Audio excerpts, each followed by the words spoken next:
ಎಲ್ಲರಿಗೂ ನಮಸ್ಕಾರ. ಈ ವಿಶೇಷ ಸೆಷನ್ನಲ್ಲಿ ಈ ವಿಡಿಯೋನಲ್ಲಿ ಮುಖ್ಯ ಉದ್ದೇಶ ಏನಂದರೆ, ನಿಮಗೆ ಎಲ್ಲರಿಗೂ ಗೊತ್ತಿರುವಂತೆ ಹಿಂದಿ ಮುಕ್ತ ಕರ್ನಾಟಕ ಅಂದರೆ ನಮ್ಮ ರಾಜ್ಯದಲ್ಲಿ ಇನ್ನು ಮುಂದೆ ಹಿಂದಿ ಇರಲ್ಲ. ಹಿಂದಿ ಮುಕ್ತ ಕರ್ನಾಟಕ. ಮತ್ತೊಂದು, ಆ ಹಿಂದಿಯನ್ನು ಸೇವ್ ಮಾಡಬೇಕು, ಉಳಿಸಬೇಕೆಂದು ಕೆಲವರು ಮತ್ತು ಅದಕ್ಕೆ ವಿರೋಧ ಮಾಡ್ತಾ ಇದ್ದಾರೆ. ಹಿಂದಿ ಮುಕ್ತ ಕರ್ನಾಟಕ ಯಾಕಪ್ಪ, ನಮಗೆ ಹಿಂದಿ ಬೇಕು ಅಂತ ಇದು ಎಲ್ಲ ಡಿಸ್ಪ್ಯೂಟ್ ಅಂದರೆ ವಿವಾದಗಳು. ಈಗ ಹಿಂದಿ ವಿವಾದ ನಡ್ತಾ ಇದೆ. ಅಂದರೆ ಒಂದು ಕಡೆ ಹಿಂದಿಯನ್ನು ನಮ್ಮ ರಾಜ್ಯದಲ್ಲಿ ಕಿತ್ತ ಹಾಕಬೇಕೆಂದು ಇದು ನಮ್ಮದು ಸರ್ಕಾರದ ಆಲ್ರೆಡಿ ಪ್ಲಾನ್ ಆಗಿದೆ. ಅದು ಬೇರೆ ಕಡೆ ಹಿಂದಿಯನ್ನು ಸೇವ್ ಮಾಡ್ಕೋಬೇಕಂತ ಕೆಲವು ವಿರೋಧ ಮಾಡ್ತಾ ಇದ್ದಾರೆ. ಇಲ್ಲಿ ನೋಡು, ನಾವು ಎರಡಕ್ಕೆ ಅಂಡರ್ಸ್ಟ್ಯಾಂಡ್ ಮಾಡ್ಕೋಬೇಕು. ಇಲ್ಲಿ ಗೌರ್ಮೆಂಟ್ ಏನು ಆದೇಶ ಇದೆ ಅದನ್ನು ನಾವು ಅರ್ಥ ಮಾಡ್ಕೋಬೇಕು. ಆ ಗೌರ್ಮೆಂಟ್ ಆದೇಶ ಹಿಂದೆ ಅವ್ರು ಏನು ಉದ್ದೇಶ ಇದೆ ಇದನ್ನು ಅರ್ಥ ಮಾಡ್ಕೋಬೇಕು. ಮತ್ತು ಇವರು ಸ್ಟ್ರೈಕ್ ಮಾಡ್ತಾ ಇದ್ದಾರೆ, ಇದಕ್ಕೆ ಅಪೋಸ್ ಮಾಡ್ತಾ ಇದ್ದಾರೆ, ಇದರನ್ನು ನಾವು ಅರ್ಥ ಮಾಡ್ಕೋತೀವಿ. ಈ ಎರಡನ್ನು ಅರ್ಥ ಮಾಡಿ ಲಾಸ್ಟಿಗೆ ನಾವು ಒಂದು ಕನ್ಕ್ಲೂಸಿವ್ ಬರಬೇಕು. ಯಾಕಂದರೆ ಈ ಕರ್ನಾಟಕದಲ್ಲಿ ತುಂಬ ಡಿಸ್ಟ್ರಿಕ್ಟ್ ಇದು ದೊಡ್ಡ ವಿಷಯ ಆಗಿಬಿಟ್ಟಿದೆ. ಇದು ಒಂದು ವಿವಾದ ಆಗಿಬಿಟ್ಟಿದೆ. ಇದು ಎಲ್ಲ ಕಡೆ ಸ್ಟ್ರೈಕ್ ಇದು ನಡ್ತಾ ಇದೆ. ನೋಡ್ರಿ, ಫಸ್ಟ್ ಆಫ್ ಆಲ್ ಇಲ್ಲಿ ಕೇಳ್ರಿ ಗಮನವಾಗಿ, ನೀವು ಭೀ ಕನ್ಫ್ಯೂಸ್ ಮಾಡ್ಕೋಬೇಡ್ರಿ. ಈಗ ಸದ್ಯಕ್ಕೆ ಅಂದರೆ ರೀಸೆಂಟ್ವಾಗಿ ಏನಾಗಿದೆ ಅಂತಂದರೆ, ಇದು ಒಂದು ಗೊಂದಲ, ಎಲ್ಲರಿಗೂ ಕನ್ಫ್ಯೂಸ್ ಆಗಿಬಿಟ್ಟಿದೆ. ಏನು ಹೌದು, ಏನು ಕರ್ನಾಟಕದಿಂದ ಹಿಂದಿ ಮುಕ್ತ ಆಗ್ತಾ ಇದೇನೋ, ಈಗ ಆಗಿದೆ. ಈಗ ಸದ್ಯಕ್ಕೆ ರೀಸೆಂಟಾಗಿ ಹಿಂದಿಗೆ ಇನ್ನೂ ಮುಕ್ತ ಆಗಿಲ್ಲ, ಅಂದರೆ ಹಿಂದಿ ಇನ್ನೂ ತೆಗ್ದಿಲ್ಲ. ಈಗ ಸರ್ಕಾರದ ಪ್ಲಾನ್ ಏನಿದೆ ಅಂದರೆ, ಇದ್ರ ಇಂಟೆನ್ಷನ್ ಏನಿದೆ ಕೇಳ್ರಿ. ಈಗ ಏನಾಗ್ತಾ ಇದೆ ಈಗ ಸದ್ಯಕ್ಕಂದರೆ, ಈಗ ನಮ್ಮ ಎಜುಕೇಷನ್ ಮಿನಿಸ್ಟರ್, ಶಿಕ್ಷಣ ಸಚಿವರಾದಂಥ ನಮ್ಮ ಮಾನ್ಯ ಬಂಗಾರಪ್ಪ ಸರ್ ಅವರು ಏನು ಮಾಡಿದ್ದಾರೆ ಅಂದರೆ, ಮಂತ್ರಿಗಳು ಈಗ ಒಂದು ಆದೇಶವನ್ನು ಹೊರಡಿದ. ಅವರು ಒಂದು ಆದೇಶ ತೆಗೆದರು. ಏನು ತೆಗೆದಂದರೆ, ಟೆಂತ್ದಲ್ಲಿ 625 ಮಾರ್ಕ್ಸ್ದೊಳಗಲ್ಲ ನಾವು ಹಿಂದಿ 100 ಮಾರ್ಕ್ಸ್ ಇನ್ಕ್ಲೂಡ್ ಮಾಡಲ್ಲ. ಅದಕ್ಕೆ ನಾವು ಔಟ್ ಇಡ್ತೀವಿ. ಮತ್ತು 525 ಮಾರ್ಕ್ಸ್ ಇದೆ, ನಿಮ್ಮ ಮಾರ್ಕ್ಸ್ ಶೀಟ್ ಬರ್ತದೆ. ಹಿಂದಿಗೆ ಎ ಗ್ರೇಡ್ ಅಂತ ಒಂದು ಗ್ರೇಡ್ ಅಂತ ಕೊಡ್ತೀವಿ. ಇದು ಏನಾಗಿದೆ ಅಂದ್ರೆ, ಇದೊಂದು ಡಿಸ್ಪ್ಯೂಟ್, ಇದೇ ಕಾಂಟ್ರವರ್ಸಿ. ಈಗ ವಿದ್ಯಾರ್ಥಿಗಳಿಗೆ ನ್ಯಾಯ ಬೇಕು, ಜಸ್ಟಿಸ್ ಬೇಕು. ಅವ್ರು ಏನಂತಾರೆ ಅಂದರೆ, ನಾವು ಗ್ರೇಡ್ ಯಾಕೆ ತರಬೇಕು, ನನ್ನ ಗ್ರೇಡ್ ತರುವುದು ಉದ್ದೇಶ ಏನಂತಂದರೆ, ಪ್ರತಿ ವರ್ಷ ಹಿಂದಿದೊಳಗೆ ಹಲವಾರು ವಿದ್ಯಾರ್ಥಿ ಫೇಲ್ ಆಗ್ತಾ ಇದ್ರು. ಓಕೆ, ನಾವು ಭೀ ಅದಕ್ಕೆ ಅಗ್ರಿವಿದ್ದೇವೆ, ಸಹಮತಿದ್ದೇವೆ.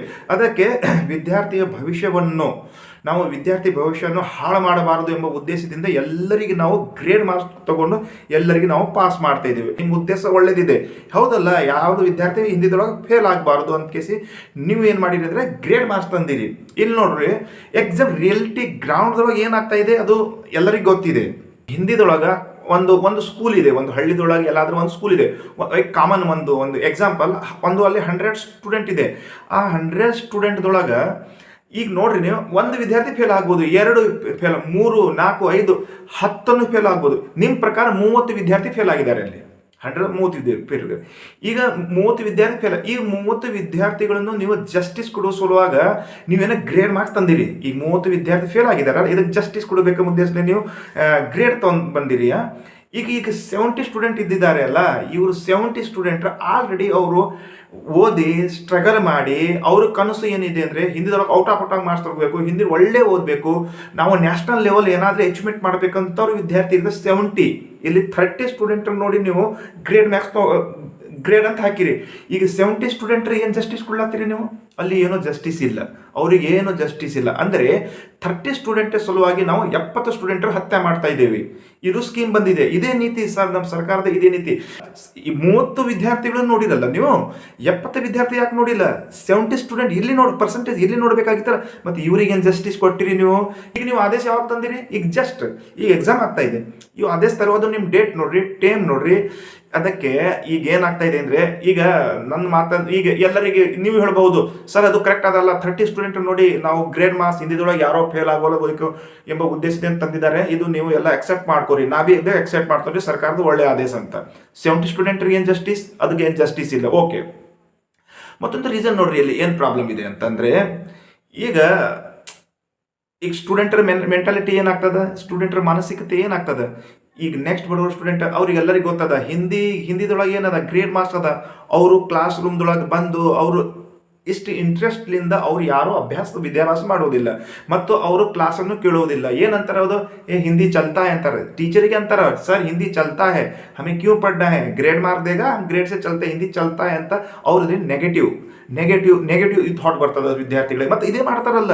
ಮತ್ತು ಅಲ್ಲಿ ಮತ್ತು ಟೀಚರ್ ಹೆಡ್ ಮಾಸ್ಟರ್ ಪ್ರಿನ್ಸಿಪಾಲ್ ಬಳಿ ಹೋಗ್ತಾರೆ, ಸರ್ ವಿದ್ಯಾರ್ಥಿ ನಮಗೆ ರೆಸ್ಪಾನ್ಸ್ ಕೊಡಲಾಗ್ಯಾರ, ಪಾಠಗಳನ್ನು ಕೇಳಲಾಗ್ಯಾರ ಅಂದರೆ ಪ್ರಿನ್ಸಿಪಾಲ್ ಹೆಡ್ ಮಾಸ್ಟರ್ ಅದೇ ಅಂತಾರೆ, ಸರ್ ಹಿಂದಿ ಸಬ್ ಚಲ್ತಾ है. ಈ ಇನ್ ಫ್ಯೂಚರ್ ಇದೇ ಬರ್ತದೆ ನಮ್ಮ ಮುಂದೆ, ಇವೇ ಎಲ್ಲ ಫೀಡ್ಬ್ಯಾಕ್ ಬರ್ತದೆ. ಅದಕ್ಕಲ್ಲ ಈಗ ಅಲ್ಲಿ ವಿದ್ಯಾರ್ಥಿ ಇಂಟ್ರೆಸ್ಟ್ ಇದ್ದಿಲ್ಲ ಅಂದರೆ ಅಲ್ಲಿ ಪ್ರಿನ್ಸಿಪಾಲರು ಮತ್ತು ಹೆಡ್ ಮಾಸ್ಟರ್ಗಳಿಗೆ ಇಂಟ್ರೆಸ್ಟ್ ಇಲ್ಲ ಹಿಂದಿಲಿಂದ. ನೆಕ್ಸ್ಟ್ ಏನಾಗ್ತದೆ ಅಂದರೆ ಆ ಸ್ಕೂಲ್ದೊಳಗೆ ಹಿಂದಿ ಅಡ್ಮಿಷನೇ ಬರಲ್ಲಲ್ಲಿ, ಹಿಂದಿ ಅಡ್ಮಿಷನೇ ಮಾಡಲ್ಲಲ್ಲಿ. ಅಂದರೆ ಗ್ರ್ಯಾಜುಲಿ ಏನಾಗ್ತದೆ ಅಂದರೆ ಇದು ಹಿಂದಿ ನಮ್ಮ ಕರ್ನಾಟಕದಲ್ಲಿ ಹಿಂದಿ ಎಂಬ ಕಾನ್ಸೆಪ್ಟೇ ಇರಲ್ಲ.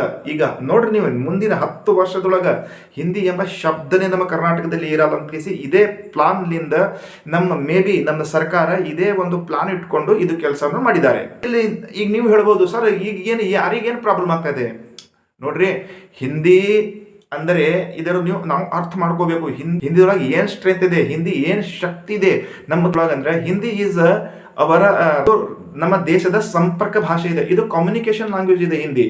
ಹಿಂದಿ ಕಮ್ಯುನಿಕೇಶನ್ ಲ್ಯಾಂಗ್ವೇಜ್ ಇದೆ. ಈ ಲ್ಯಾಂಗ್ವೇಜಲ್ಲಿ ನಮ್ಮ ಕರ್ನಾಟಕದಲ್ಲಿ ಮುಂದೆ ಬರುವ 10-20 ವರ್ಷದೊಳಗೆ ನೋಡ್ರಿ, ಇಲ್ಲಿ ಹಿಂದಿ ಮಾತಾಡೋರು ಯಾರು ಸಿಗಲ್ಲ ನಮ್ಮ ಕರ್ನಾಟಕದಲ್ಲಿ. ಅಂದರೆ ನಮ್ಮ ಕರ್ನಾಟಕದಲ್ಲಿ ಹಿಂದಿ ಈಗ ಗ್ರ್ಯಾಜುಲಿ ಹಿಂದಿ ಸಬ್ಜೆಕ್ಟೇ ತಂತಾನೆ, ಇದು ಸಬ್ಜೆಕ್ಟ್ ಅಂದರೆ ಸಿಲೆಬಸ್ ಹೋಗೇ ಬಿಡ್ತದ. ಇದು ಪಾಲಿಸಿನೇ ಇದು ಪಾಲಿಸಿ ಈಗ ನಿಮ್ಗೆ ಕಾಣ್ಲತ್ತದ. ಏನು ಕಾಣ್ಲತ್ತದ ಅಂದರೆ ಅದು ಗ್ರೇಡ್ ಅದ ಹಿಂದಿ ಸಬ್ಜೆಕ್ಟ್ ಇದೆ ಅಂತ. ಇದು ಏನಿಲ್ಲ, ಹಿಂದಿ ಈಸ್ ಔಟ್. ಇದು ಔಟ್ ಮಾಡಿಬಿಟ್ಟಾರ ಅವರು ಹಿಂದಿಗೆ. ಈಗ ಮುಂದೇನು ಪ್ರಾಬ್ಲಮ್ ಆಗ್ತದೆ ಅಂದರೆ ನಾವು ನ್ಯಾಷನಲ್ ಲೆವೆಲ್ ಹೋಗಬೇಕು. ನಮ್ದು ದಿಲ್ಲಿ ಈಗ ನೋಡಿ, ನಮ್ಮ ಕರ್ನಾಟಕದವರು ನ್ಯಾಷನಲ್ ಲೆವೆಲ್ ಹೋಗ್ತಾರಲ್ಲ, ಬೇರೆ ರಾಜ್ಯದಲ್ಲಿ ಹೋಗ್ತಾರೆ, ಧಾರ್ಮಿಕ ಪ್ಲೇಸಿಗೆ ಹೋಗ್ತಾರೆ, ಟೂರಿಸ್ಟ್ ಹೋಗ್ತಾರೆ. ಜಮ್ಮು ಕಾಶ್ಮೀರ ಆಯಿತು, ನಮ್ಮದು ಅಮರನಾಥ ಯಾತ್ರೆ ಆಯಿತು, ವೈಷ್ಣೋದೇವಿ ಯಾತ್ರೆ, ನಮ್ಮದು ಅಯೋಧ್ಯೆ ಆಯಿತು, ತಿರುಪತಿ ಆಯಿತು, ತುಳಜಾಪುರ ಆಯಿತು, ಮತ್ತು ಇದು ಪೂರಿ, ಜಗನ್ನಾಥ್, ಕೇದಾರ್ನಾಥ್, ಬದ್ರಿನಾಥ್, ಗುಜರಾತ್ ಎಲ್ಲ ಕಡೆ ನಾವು ಟೂರಿಸ್ಟ್ ಆಗ್ತೇವಲ್ಲ. ನೀವು ಕಾಮನ್ ಸೆನ್ಸ್ ಇಲ್ಲರಲ್ಲಿ ಯಾವ ಭಾಷೆ ಮಾತಾಡ್ತೀರಿ? ಏನು ಕನ್ನಡ ಮಾತಾಡ್ತೀರಿ, ಇಂಗ್ಲೀಷ್ ಮಾತಾಡ್ತೀರಿ, ಅಥವಾ ಅದು ದೇಶಿ ಭಾಷೆ ಕ್ಷೇತ್ರೀಯ ಭಾಷೆ ಮಾತಾಡ್ತೀರಿ? ಅಂದರೆ ಹಿಂದಿದಲ್ಲಿ ಇದು ಸ್ಟ್ರೆಂತ್ ಇದೆ. ನಮಗೆ ಒಂದು ಕಮ್ಯುನಿಕೇಷನ್, ನಮಗೆ ಒಂದು ಸಂಪರ್ಕ ಭಾಷೆ, ನಮ್ಮ ಒಂದು ರಾಷ್ಟ್ರದ ಬೇರೆ ರಾಜ್ಯದಲ್ಲಿ ನಮಗೆ ಕನೆಕ್ಟ್ ಮಾಡುವುದು ಒಂದು ಭಾಷೆ ಇದೆ. ಈ ಭಾಷೆಗಳನ್ನು ನೀವು ತೆಗಿಬೇಕು ಅಂತ ನೀವು ಇಂಟೆನ್ಷನ್ ಮಾಡ್ಕೊಂಡಿ ಅಂದರೆ ಇದು ನನ್ನ ಸಜೆಷನ್ ಏನಿತ್ತು ಸರ್ಕಾರಕ್ಕೆ ಅಂದರೆ, ನಿಮ್ಮ ಇಂಟೆನ್ಷನ್ ಇತ್ತು ಯಾರೋ ಫೇಲ್ ಆಗಬಾರ್ದು ಅಂತ ಇತ್ತು. Okay, I am agree with you. But ಅಂದರೆ ಇಲ್ಲಿ ನೋಡ್ರಿ, ನೀವು ಯಾರೋ ಫೇಲ್ ಆಗಬಾರ್ದು, ನಿಮ್ಮದು ಇದು ಪಾಸಿಂಗ್ ಮಾರ್ಕ್ಸ್ ಮಿನಿಮಮ್ ಮಾಡಿರಿ. ಮತ್ತೆ ಮಿನಿಮಮ್ ಮಾಡಬೇಕಾಗಿತ್ತಲ್ಲ. ನೀವು ಎಲ್ಲರಿಗೆ ಪಾಸ್ ಗ್ರೇಡ್ ಕೊಡ್ತಾ ಇದ್ರಲ್ಲ, ನಿಮ್ಮ ಪಾಸಿಂಗ್ ಮಾರ್ಕ್ಸ್ 15 ಇಡ್ರಿ. 15 ಇಟ್ಟಿಲ್ಲ ಅಂದರೆ ನೀವೇನು ಮಾಡಬೇಕಾಗಿತ್ತು, ಆ ಇವ್ಯಾಲ್ಯೂಟರಿ ಇರ್ತದಲ್ಲ, ಒಂದು ಆರ್ಡರ್ ತೆಗಿಬೇಕು. ಹಿಂದಿದೊಳಗೆ ಯಾರೋ ವಿದ್ಯಾರ್ಥಿಗೆ ಫೇಲ್ ಮಾಡಬಾರದು, ಎಲ್ಲರಿಗೆ 33 ಮಾರ್ಕ್ಸ್ 35 ಮಾರ್ಕ್ಸ್ ಕಂಪಲ್ಸರಿ ಪಾಸ್ ಮಾಡ್ರಿ ಅಂತ ಕೇಸಿ ನಿಮ್ಮ ಕೈದೊಳಗಿತ್ತಲ್ಲ ಎಲ್ಲ ಪವರ್, ಅದು ಮಾಡಬೇಕಾಗಿತ್ತು.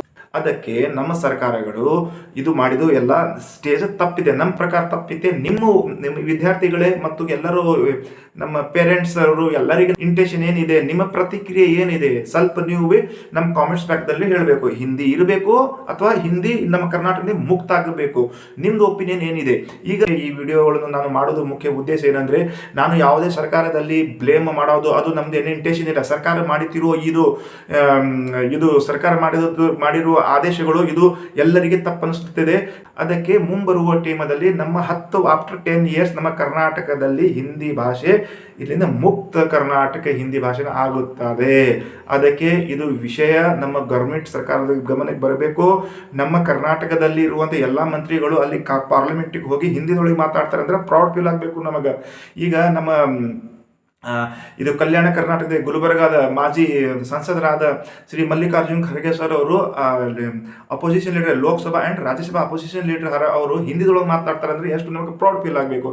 ಹೀಗೆ ನೀವು ಕರ್ನಾಟಕದಲ್ಲಿ ಹಿಂದಿಯನ್ನು ತೆಗೆಯೋದು ಎಲ್ಲ ಷಡ್ಯಂತ್ರ ಮಾಡಿ ಇದನ್ನು ತೆಗೆಯೋದು ಒಂದು ರಣನೀತಿ ಸ್ಟ್ರಾಟಜಿ ಮಾಡಿ ತೆಗಿಬೇಕಪ್ಪ ಉದ್ದೇಶದಿಂದ ಈಗ ಗ್ರೇಡ್ ತೊಗೊಂಡು ಬಂದಿರಿ. ನೆಕ್ಸ್ಟ್ ಏನಂತ ಸೀದಾ ಔಟೇ ಮಾಡಿಬಿಡ್ತೀರಿ. ನಮ್ದು ಒಪಿನಿಯನ್ ಇದೆ, ಹಿಂದಿ ಉಳಿಯಬೇಕು ಮತ್ತು ಕನ್ನಡ ಜೊತೆ ಹಿಂದಿ ಇರಬೇಕು ಅಂತ ನಮ್ದೆಲ್ಲರೂ ಆಸೆ ಇದೆ. ನಿಮ್ಮ ಏನು ಒಪಿನಿಯನ್ ಇದೆ, ನಮ್ಮ ಎಲ್ಲ ವಿದ್ಯಾರ್ಥಿಗಳು ಮತ್ತು ನಮ್ಮ ಪೋಷಕರು ನಿಮಗೇನಾದರೂ ಒಪಿನಿಯನ್ ಇದ್ದರೆ ಕಾಮೆಂಟ್ಸ್ ಬ್ಯಾಕ್ದಾಗ ಹಾಡ್ರಿ, ನಾವು ನಿಮ್ಮ ಒಪಿನಿಯನ್ ತಗೋತೀವಿ. ಮತ್ತು ಇದ್ರೊಳಗೆ ಏನಾದರೂ ಮುಂದೆ ಅಪ್ಡೇಟ್ ಬಂದರೆ ನಾನು ಮತ್ತೆ ನಿಮ್ಮ ಮುಂದೆ ಶೇರ್ ಮಾಡ್ತೀನಿ. ಎಲ್ಲರಿಗೂ ಜೈ ಹಿಂದ್, ಜೈ ಭಾರತ್, ಜೈ ಕರ್ನಾಟಕ ಹೇಳುತ್ತಾ ಈ ವಿಡಿಯೋದಲ್ಲಿ